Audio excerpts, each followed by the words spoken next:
Halo teman-teman, kenalin aku Widya. Kembali lagi di podcast Semangat Pagi Sumatera. Di sini tempatnya cerita baru, ilmu baru, dan semangat baru. Di sini kita bareng sama Mas Aris. Iya, Ya, Mas Aris, apa kabar Mas Aris? Sehat Mas alhamdulillah sehat. Aris. Selamat pagi Mas Aris. Pagi.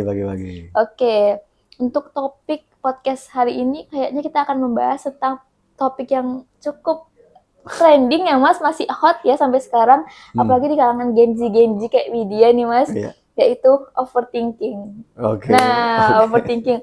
Menurut Mas Aris ini sendiri Mas, overthinking itu apa sih Mas? oke. Gimana tuh Mas definisinya overthinking? Nah, ini sebelum saya ngejelasin tentang macam-macam, saya malah nanya nih. Contohnya overthinking menurut Widya seperti apa? Kalau definisi dulu nih Mas, Ya, definisi overthinking. Kalau artinya overthinking, berarti hmm, kelebihan dalam berpikir ya berpikir. kan. Semua masalah ditumpuk, aduh gimana ya bisa gimana gitu. Terus kalau contohnya mungkin ada tugas, ada ujian gitu kan, ada tes nih wawancara kerja untuk fresh graduate kayak Widya. Oke, Aduh, overthinking banget nih besok ditanya apa ya, HR-nya galak nggak ya? Nah, itu pas bikin event, bikin atau bahkan yang udah punya pacar nih, kayak, aduh pacar aku kenapa begini ya, kenapa dia selingkuh ya, gitu. Banyak ya mas yang di oke. overthinkingin anak zaman Banyak sekarang nih contohnya mas, ya. banyak contohnya. Nah, kalau dari mas Ali sendiri nih mas, overthinking itu apa Ya. nih mas Ya, definisinya? betul. Kalau dilihat dari arti katanya, overthinking memang terlalu berlebihan berpikir, ya Kelebihan kan. berpikir. Cuman kita harus paham bahwa karakter manusia itu kan ada tiga: berpikir, bersikap, dan bertindak. Oke Jangan mas. sampai kita terlalu banyak berpikir, tapi kita nggak bersikap dan nggak bertindak sama sekali. Kalau tadi ada contohnya, misalkan pacarnya kenapa gitu ya, terus sampai berpikir, kenapa pacarku ya kok sampai gitu? Nggak ngapa-ngapain, nggak nanya kenapa gitu. Dimarahin bos, diem aja, nggak nanya salahnya di mana, Oke, kenapa oke. dimarahin, nggak nanya, tapi udah diem aja. Nah, karena nggak berpikir secara holistik. Kalau berpikir secara holistik itu memang karakter itu ya harus berpikir, bersikap, dan bertindak. Jadi jangan sampai nanti teman-teman kelebihan berpikir dan tidak bersikap dan tidak bertindak. Jadi memang itu susahnya. Kalau Susah. overthinking, dia akan semakin terbenam untuk diam saja, tidak bersikap dan tidak bertindak. Itu Oke, yang oke. kalian ngomongnya entah mager lah, entah PW lah. Jadi udah terlalu overthinking, saya gini dulu deh, saya tidur dulu deh. Oke. Akhirnya nggak ngapa-ngapain. Benar, benar, benar, Bener ya? benar, benar, Mas. Nah, sekarang kita ngobrolin tentang kenapa bisa terjadi overthinking itu. Nah, karena satu, kita terlalu khawatir. Yang kedua, kita terlalu takut. Yang Oke. ketiga, kita tidak tahu apa yang akan terjadi masa depan. Kita belum bisa tahu nih. Hmm, Memang kita nggak akan tahu, tapi kan kita bisa tahu itu dengan belajar. benar, benar. Contoh, kenapa eventku gagal hari ini ya? Nah, kalau semakin banyak kita belajar, kan kita akan semakin tahu. Oh, gagalnya itu karena kemarin pas klarifikasi itinerary saya kurang ini. Pas Hmm, bagi tugas si A dan si B saya kurang detail. Kan gitu ya. benar, Nggak benar, terus, benar. kenapa gagal? Diem aja, overthinking. Nanti dimarahin bos lah, nanti saya dipecat lah. Nggak nyari sesuatunya, kan gitu ya. Nah, ada yang kita harus pahami, yaitu namanya cognitive dissonance. Kognitif Cognitive dissonance. dissonance itu adalah pada saat di mana otak kita, pikiran kita itu terjadi keraguan-raguan. Kenapa terjadi keraguan-raguan? Karena itu tadi, kok gagal ya? Padahal kan aku sudah effort banyak. Kok Benar. presentasinya masih dimarahin bos ya? Padahal aku udah lembur nih dua hari semalam nih misalkan. Oke, oke. Kok bos nggak nerima proposalku ya? Padahal udah bikin seminggu nih. Yang Jadi yang terjadi faktanya seperti apa, yang diharapkan kita bagaimana, di otak kita bagaimana, itu otak itu ragu-ragu. Mau memang ini gagal atau sebetulnya aku harus gimana sih? Bener-bener nggak tahu apa yang kita lakukan.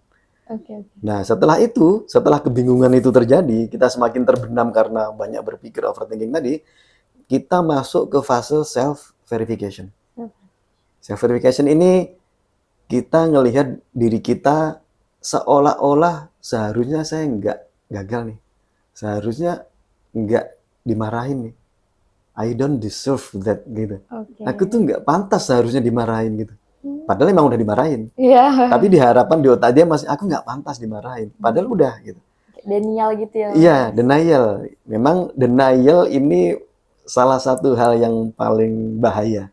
Karena kita nggak bisa menerima event itu sudah terjadi fakta. Hmm. Kita udah dimarahin, tapi denial lah. bos kok marah sih, padahal aku udah gini, harusnya enggak dong, kan aku, nah itu kan ya, Oke. kan aku udah melakukan terbaik, kan udah aku bikin yang pakai AI, udah bikin pakai yang video macam-macam. Ya sudah, kalau emang gagal terima saja, Oke. terima saja. Nah, tadi kebingungan, terus yang kedua self verification, kita memverifikasi diri kita sendiri seakan-akan kita nggak pantas menerimanya atau seakan-akan aku kan hebat, kenapa bisa dimarahin? Nanti masuk ke yang berikutnya yaitu cognitive deception. Oke. Jadi dari cognitive dissonance, self verification ke cognitive deception. Cognitive deception ini kita ngomong gampangnya memanipulasi. Jadi memanipulasi tapi dalam hal jelek. Oke. Seakan-akan nyari pendukung. Hmm. Misal nih, eventku gagal. Oh iya, kan karena emang si A datang terlambat tadi. Ah. Oh, karena si bos nggak dukung sih. Oh, Oke. proposal nih. Oh, karena tadi temanku nggak gini sih, gitu. Kita terlambat. Oh, tadi sih Gojeknya lama. Oh, oke. Kita butuh verifikasi, terus untuk memanipulasi. Udah dapat verifikasi, kita memanipulasi lagi. Seakan-akan ini bukan kesalahan kita. Kegagalan ini bukan saya yang melakukan. Kegagalan ini bukan saya yang bertanggung jawab. Oke. Contoh paling gampang kalau kita keluar dari rumah, kita tersandung batu kecil, kita ngomong, aduh sial banget sih, pagi-pagi keluar rumah udah tersandung gitu ya. Nanti jam 9 dimarahi bos. Jam 10 event kita gagal. Jam 11 kita nggak jadi deal negosiasi. Terus dari jam 9 tadi dimarahin bos, kita ngomong tuh kan hari ini emang sial dimarahin bos. Jam 10 event kita gagal, tuh kan eventku gagal, pagi tadi sih aku sial. Oke. Jam 11 negosiasi nggak jadi deal, tuh kan bener nggak jadi deal, gara-gara tadi sih. Sial banget saya. Jadi fakta-fakta yang terjadi setelahnya dalam kehidupan kita, itu kita pakai untuk memanipulasi bahwa, tuh kan bener gagal itu karena ini nih. Tuh kan aku jadi sial kan, tuh kan, nah itu tuh. Semakin dari cognitive dissonance tadi, terus self-verification, terus cognitive deception, semakin kita tenggelam tuh. Kalau kayak di lumpur hidup tuh kita benar-benar kesedot, terseret, nggak bisa ngapa-ngapain. Dan semakin kita overthinking, semakin habislah kita. Nah, kalian ngomongnya apa? Brand popcorn lah, apapun itulah ya. Terus macam-macam yang terjadi. Nah, kalau kita nggak keluar dari situ, ya sudah, kita akan tetap di overthinking selamanya. Wah. Nah, kita bahas dulu tadi overthinking. Oke. Detailnya. Kita akan terjebak di overthinking selamanya. Iya. Nah, agar kita tidak terjebak di overthinking selamanya nih Mas. Ya. Solusi yang bisa Mas berikan nih Mas untuk Widya dan teman-teman yang lagi nonton. Apa tuh Mas solusinya? Oke, ada banyak langkah sebetulnya. Saya ngasih 3 aja. Oke Mas. Yang pertama, kita bikin neraca. Jadi neraca ada tabel yang isinya cuma 2 kolom, 1 kolom kiri dan 1 kolom kanan. 1 kolom kiri ini diisi apa yang membuat kita overthinking. Contoh, presentasi gagal dimarahin bos. Oke. Yang kanan ini jangan diisi alasan, jangan diisi pemikiran yang kusut dan yang lainnya. Jangan diisi saya presentasi gagal dan dimarahin bos, terus ini karena saya nggak dibantuin temen, ini karena begini, karena budget kurang, karena jangan diisi itu. Tapi diisinya adalah solusi. Saya gagal presentasi dan dimarahin bos, yang di sini diisi, oke, 1, saya akan belajar tentang proposal itu lagi, tentang presentasi itu lagi. Dari YouTube kah, dari apa kah? Yang kedua, saya akan nyari mentor dan coach dalam 2 hari. Setelah ketemu, saya akan belajar dengan mentor dan coach itu dalam waktu 5 hari misalkan. Oke. Solusi itu ditulis. Oke. Nah, itu akan membuat kita bisa keluar dari overthinking tadi yang kita tenggelam tersedot pasir hidup ya. Yang kedua, kita harus memiliki growth mindset. Pikiran bahwa kita hidup loh. Kita itu selalu berkembang setiap hari loh. Oke. Kita setiap pagi bangun dan itu artinya kita hidup lagi dengan orang yang baru. Hari ini kita menjadi si B, kemarin si A, nggak ada masalah. Toh kita lahir kembali kok. Yang penting lebih baik. Jangan berpikir kita hidup sekali, enggak. Kita mati sekali, iya. Benar. Tapi kita hidup berkali-kali dan tiap hari. Benar, Mas. Jadi kita harus growth mindset. Jadi jangan cuman berpikir, aku kan udah ranking 1. Ranking 1 berarti udah nggak perlu belajar. Udah ranking 1 di kelas. Sama siapapun saya lebih pinter. Nah, ini menjawab kenapa Indonesia tidak memberlakukan ranking lagi di sekolah. Masuk akal, Mas. Ya, karena dengan ranking 1 itu kita justru tidak memiliki growth mindset. Karena saya merasa saya udah ranking 1, pada saat Widya ngasih tahu saya, Mas ini salah loh. Ah enggak, kan kamu enggak ranking 1, aku yang ranking 1. Aku lebih tahu dan lebih pintar dari kamu. Orang yang cenderungnya tidak memiliki growth mindset, karena ranking 1, dia nggak akan berkembang lagi. Dia akan seperti itu terus. Karena dia tidak menerima masukan dan yang lainnya. Dan pada saat dia overthinking, tiba-tiba nih, tahun depan dia ranking 2, maka dia drop sedrop-dropnya. Kenapa aku bisa ranking 2? Padahal dia nggak pinter-pinter amat. Berarti ini gurunya mungkin pilih kasih. Macam-macam tuh akhirnya. Iya, Mas. Tetap overthinking pada akhirnya. Dan dia benar-benar tersedot di pasir hidup tadi, dalam overthinking yang sangat dalam. Nah itu bahaya. Itu yang membuat orang bisa, ya maaf, bunuh diri lah, apalah, hanya karena permasalahan yang mungkin buat kita kecil, tapi buat dia besar, karena overthinking yang membesar sebetulnya. Bukan masalahnya yang besar, tapi overthinkingnya yang besar. Karena dia tidak memiliki growth mindset. Yang ketiga, ini fakta kita gagal. Saya tidak bisa presentasi, dimarahin bos. Ini keinginan saya. Saya pengen pinter presentasi, saya pengen menarik perhatian bos. Hari ini kita gagal presentasi, dimarahin bos. Kan tidak bisa terus langsung besok saya jadi pinter, besok jadi hebat, gak bisa kan? Benar, Mas. Artinya dari fakta ini dengan keinginan yang kita harapkan, ini ada gap. Nah gap ini kita isi dengan bridge statement, pernyataan jembatan namanya. Alih-alih kita ngomong gagal, ya sudah gagal lah, aku udah resign.